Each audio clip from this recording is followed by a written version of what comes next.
Bitta chemadan, bitta chipta, bitta qaror. Malayziya va hayotim umuman boshqacha bo'lib ketdi. 2018-yil O'zbekiston. Ingliz tilini noldan o'rgana boshladim. Italiya universitetlariga hujjat topshirdim, qabul qilishdi. Toshkentdagi Turin, Westminster universitetlariga ariza topshirdim, qabul qilishdi. Lekin men boshqacharoq yo'lni tanladim. Dunyodagi top 300 talikka kiradigan universitet. Malayziya. Ko'pchilik atrofimdagilar u yoqda nima qilasan, juda ham uzoq-ku, madaniyat boshqacha-ku deb e'tiroz bildirishdi. Lekin men qaror qilib bo'lgan edim. Men uchib ketdim. Birinchi semestr hayotimdagi eng qiyin davrlardan biri bo'ldi desam, adashmagan bo'laman.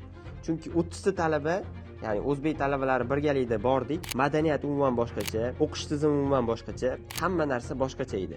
Semestr oxirida 30 ta talabadan 15 tasi uyga qaytib ketdi. Lekin albatta men taslim bo'lmadim. O'sha yilda kuzatdim, juda ham ko'plab talabalar O'zbekistondan Malayziyaga uchib kelishardi va shokka tushib qolishardi.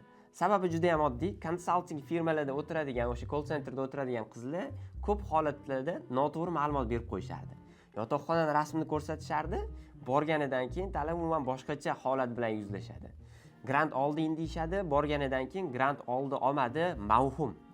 Va ko'rdimki, juda ham ko'plab talabalarni hayoti bilan, ularning qotgan xarajatlari bilan hech kim jiddiy shug'ullanmayapti, hech kim bunga e'tibor ham bermayapti. Va bu narsani men o'zgartirishga qaror qildim. Bu vaziyatni o'zgartiraman. Bir nechta do'stlarim bilan advice teamni ochdik, faqat bitta qoida bilan. Hammasini ochiqchasiga talaba va ota-onaga yetkazamiz. 3 yil ichida Jizzax, Farg'onada seminarlar o'tkazdik. Samarqanddagi eng yirik xalqaro ta'lim eksposiga qatnashdik. Koreya, Malayziya, Turkiya universitetlaridan spikerlar taklif qildik.